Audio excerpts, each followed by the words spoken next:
کلیسا کی دعا ہے کہ یہ ٹل جائے۔ تو پہلی بات میری ختم ہوئی، عالمی نظام خلافت دنیا کی تقدیر مبرم ہے، ہو کر رہے گی، اس میں کسی صاحب ایمان کو کوئی شک، کوئی شبہ، کوئی ریب نہیں ہونا چاہیے۔ البتہ اس کا اب دوسرا پہلو کیا ہے، اس کا آغاز کہاں سے ہوگا؟ پہلی بات تو یہ، ہمارے بعض لوگوں کے ذہنوں میں، سادہ دل لوگ، وہ سمجھتے ہیں کہ پوری دنیا میں ایک ہی دفعہ آ جانی چاہیے۔ یہ کوئی علاقائی خلافت تو نہیں ہو سکتی، خلافت تو عالمی ہوتی ہے۔ ان سے میں کہتا ہوں، عالمی خلافت کب تھی جناب؟ یہ تو نہ خلافت راشدہ میں عالمی تھی، کیا ہندوستان شامل تھا اس میں؟ کیا چین شامل تھا؟ کیا یورپ شامل تھا؟ اور پھر جو خلافت کے نام سے جو ملوکیت چلی ہے، وہ بھی صرف آپ دور بنو امیہ میں کہہ سکتے ہیں کہ وہ پورا عالم اسلام کم سے کم اس کے تحت تھا۔ بعد میں خلافت عباس، بنو عباس میں، اور فاطمیین کی خلافت میں، اور آل عثمان جو ہیں آٹومان ٹرکس کی خلافت میں ٹکڑے تھے، حصے بکھرے تھے، کوئی مانتا تھا، کوئی نہیں مانتا تھا۔ اور سب سے بڑی بات یہ، اگر ایک دم پوری دنیا پر خلافت قائم ہو سکتی تو حضور کے دست مبارک سے ہوتی، لیکن نہیں ہوئی۔ نتیجہ کیا نکلا؟ ایک ملک میں حضور نے قائم کر دی، جزیرہ نما عرب، یہاں خلافت قائم ہو گئی، حضور خلیفہ ہے۔ اس کے بعد آپ کے خلفائے راشدین نے پھر اس کو وسعت دی، شرقاً غرباً شمالاً، 3 کالمز نکلے ہیں فوجوں کے، صحابہ کرام کے، 3 کالمز، ایک ایسٹ ورڈ، ایک ویسٹ ورڈ، ایک نارتھ ورڈ۔ ایک عراق کو فتح کرتے ہوئے ایران میں پہنچ گیا، خراسان تک چلا گیا۔ ایک شام کو فتح کرتے ہوئے اور پھر سینائی پیننسولا سے ہو کر افریقہ میں داخل ہوا اور اٹلانٹک تک پہنچ گیا۔ تیسرا سیدھا شمال میں گیا، لیکن یہ زیادہ دور نہیں جا سکتا تھا، کوکیشین ماؤنٹینز آ گئے، کوہ قاف۔ اس زمانے میں تو یہ یوں سمجھیے کہ امپیسیبل تھا نا، کوہ قاف، لہذا وہاں آ کر رک گیا بابا۔ اب بھی یہ ہوگا، کسی ایک جگہ سے شروع ہوگا پھر پھیلے گا، اس کے سوا کوئی چارہ کار ہے ہی نہیں۔ اگر ہر جگہ پوری دنیا میں ایک ہی وقت میں ہو سکتا تو حضور کے دست مبارک سے ہوتا صلی اللہ علیہ وسلم۔ اب وہ نقطہ کون سا ہوگا، نقطہ آغاز کون سا ہوگا؟ اس میں پہلی بات تو میں نے کہا، جو شک کرے گا اس کا پھر ایمان مشکوک ہے۔ ہوگا، لازماً ہوگا، گلوبل ہوگا، پوری دنیا میں ہوگا۔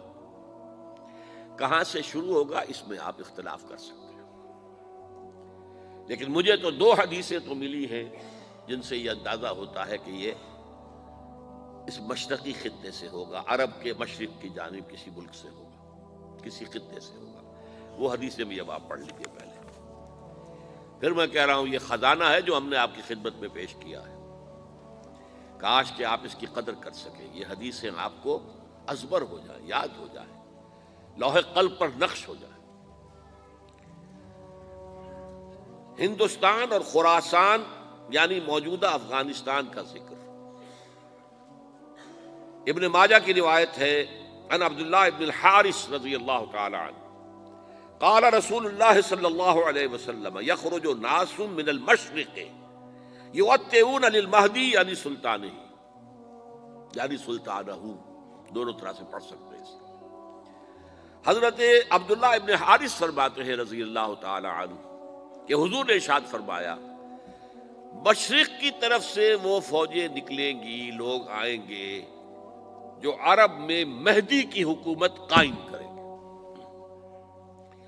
یہ مہدی کون ہوں گے اس کا ذکر میں ذرا بعد میں کروں گا، لیکن نوٹ کر لیجئے کہ مہدی سے پہلے لازماً کسی مشرقی علاقے کے اندر وہ نظام قائم ہو چکے گا، تب وہاں سے فوجیں آئیں گی نا۔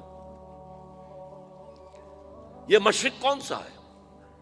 عرب کے مشرق میں آپ چلیے، ایران بھی آ جائے گا، افغانستان بھی ہے، پاکستان بھی ہے، اور اگر اسے اور توسیع دیں تو ہندوستان بھی ہے۔ یہ ہے عرب کا مشرق، اس سے فوجیں جائیں گی۔ اس کا کیا مطلب ہے کہ اس میں سے کسی جگہ پر نظام خلافت پہلے قائم ہو جائے گا، تاکہ وہاں سے فوجیں جائیں گی جو جزیرہ نما عرب میں حضرت مہدی کی حکومت کو قائم کریں گی۔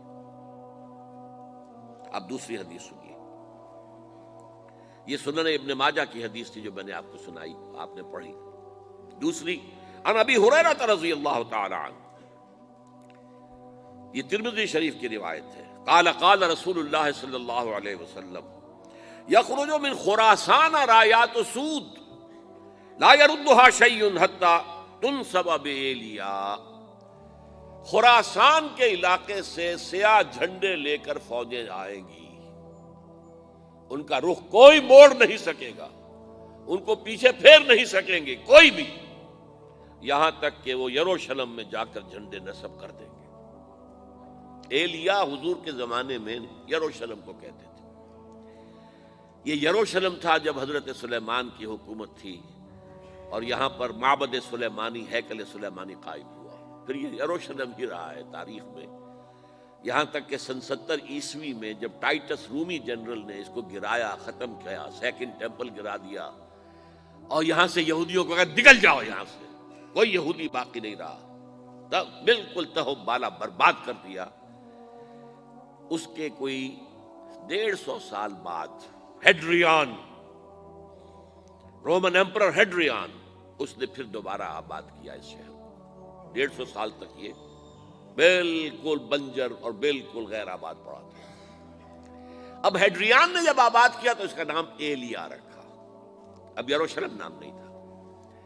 تو حضور کے زمانے میں پھر اس کا نام ایلیا تھا، اور اب اس سے کیا معلوم ہو رہا ہے کہ یہ یروشلم مسلمانوں کے قبضے سے اس وقت نکلا ہوا ہوگا۔ ایک دفعہ پہلے نکلا تھا، سن 1099 عیسوی میں مسلمانوں کے ہاتھ سے نکلا، کروسیڈرز، عیسائیوں نے آ کر اس کو قبضے میں کیا، لاکھوں مسلمانوں کو مارا، قتل کیا۔ اس کو 1187 عیسوی میں واپس لیا ہے۔ کس نے لیا ہے؟ صلاح الدین ایوبی، کرد۔ عرب کھوکھلے ہو چکے تھے، عربوں نے کھویا، واپس نہیں لے سکے، بہت حکومت کر چکے تھے، 400-500 برس کی حکومت کر کے، اور ان کے عیش اور ان کے آرام، اب ان میں جان نہیں تھی کہ وہ واپس لے سکے۔ واپس لینے والا گرم کرد خون تھا، صلاح الدین ایوبی۔ تو گویا کہ اب آپ سمجھئے کہ 88 برس تک عیسائیوں کا قبضہ رہا یروشلم پر۔ اب 1967 میں یہودیوں نے قبضہ کیا ہے، اور اب 38 برس تو ہو گئے، 88 نہیں تو 38 برس تو ہو گئے، لیکن وہ دور آئے گا کہ اب پھر لیں گے۔ لینے والے عرب بھی نہیں ہوں گے، خراسان کے علاقے سے فوجیں آئیں گی۔ یہ خراسان کیا تھا؟ ایلیا تو میں نے آپ کو بتا دیا، یروشلم کا نام ہے۔ خراسان اس زمانے میں ایک بہت بڑے ملک کو کہتے تھے، کچھ حصہ پاکستان کا بھی اس میں شامل ہے، کچھ حصہ ایران کا بھی ہے۔ ایران کے اس حصے کو اب بھی خراسان کہتے ہیں، وہ ایک صوبہ ہے۔ خراسان ایک صوبہ ہے ایران کا، چھوٹا سا۔ پاکستان میں خاص طور پر یہ جو علاقہ مالاکنڈ ایجنسی کہلاتی ہے، اس سے اوپر جتنا علاقہ ہے، اور یہ جو واخان کی ایک پٹی آتی ہے اوپر، واخان افغانستان کی ایک پٹی سی دم سی چلی آتی ہے جو جا کر چائنا کی سرحد سے مل جاتی ہے، یہاں سے لے کے یہاں تک یہ جو مالاکنڈ کا وہ درہ ہے اور پہاڑ ہے، یہ بھی خراسان کا حصہ ہے۔ باقی تقریباً 2/3 آف افغانستان، ساؤدرن حصہ نہیں ہے خراسان کا حصہ، یہ سیستان کہلاتا تھا، یہ خراسان نہیں ہے۔ لیکن یہ کہ اوپر کا 2/3 آف افغانستان، اور اس کے ساتھ یہ جو عرب، جو اب یہ ترک ممالک آزاد ہوئے ہیں سوویت یونین کی ڈسولوشن کے ساتھ، یہ سارا علاقہ کہلاتا ہے خراسان بزرگ۔